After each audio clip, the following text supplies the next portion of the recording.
오늘 두 번째 섹터는 어떤 섹터인지 바로 한번 열어보겠습니다.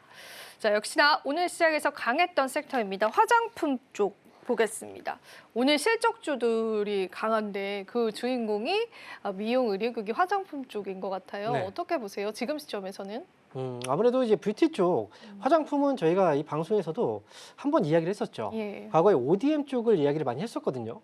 그래서 그 당시에 한국콜마하고 그다음에 코스맥스에 대해서 좀 이야기를 했었고 최선우주를 한국콜마로 또 이야기를 했던 적이 있었어요. 그만큼 실적이 충분히 기반이 되어 있었고 이미 알려져 있었죠.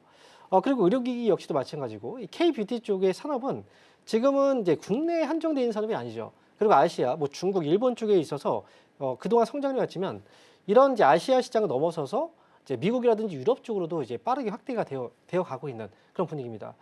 지금 시장은 어느 정도의 좀 확인을 많이 하고 가는 시장이 확인을 하고 그 다음에 확정된 그런 업종 쪽의 수급이 좀 조심스럽게 움직이는 장이거든요.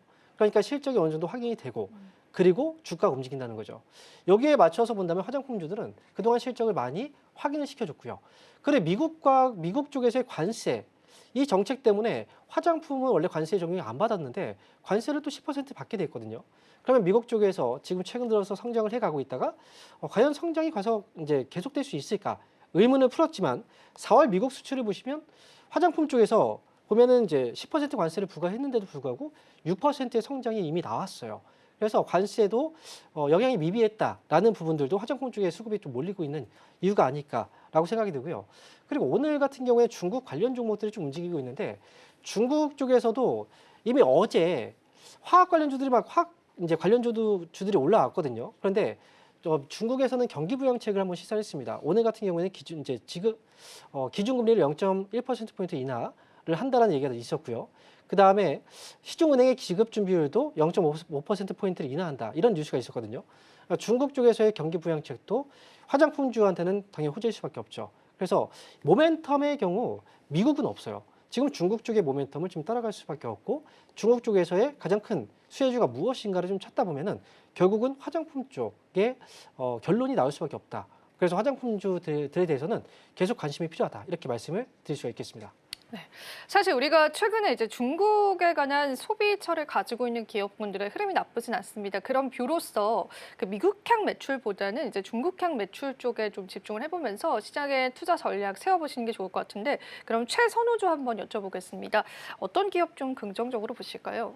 원래 이제 앞에서 저희가 한국콜마에 대해서 네. 얘기를 했잖아요. ODM 쪽이 그동안 계속 좋을 거라고 생각했었는데 지금 보니까 ODM 쪽이 아니어도 실적이 확실하게 나오고 있다라는 점에서 좀 주목을 할 필요가 있고요. 그동안 중국 쪽에서의 만약에 초점을 맞춰본다면 우리가 한한령 해제에 대해 수혜주가 무엇인가를 그동안 많이 찾았었거든요. 결국 중국 쪽에서의 매출 비중이 높았던 그런 기업들을 찾을 수밖에 없는데 거기에 보시면 아모레퍼시픽이라는 회사가 2016년도 이전 쪽으로 보시면 과거에 중국 쪽 채널에 대한 매출 비중이 50% 가까이 육박을 했던 그런 회사예요. 그만큼 중국 쪽에서 의존도가 굉장히 높거든요. 근데 이 회사가 중국 쪽에서 이 8개 분기 동안 적자를 기록하다가 8개 분기 만에 흑자를 기록했습니다. 최근에 흑자를 기록한 만큼 중국 쪽에서도 실적이 좀 개선되고 있다라는 거고요. 뭐 한한령 해제라든지 아니면 중국 쪽에서 경기 부양책에 있어서 어떤 종목이 수혜가 될까라고 한다면 아무래도 아모레퍼시픽 쪽으로 조금 시선이 많이 이동되지 않을까라는 차원에서 아모레퍼시픽이 최선우주로 저는 준비해봤습니다.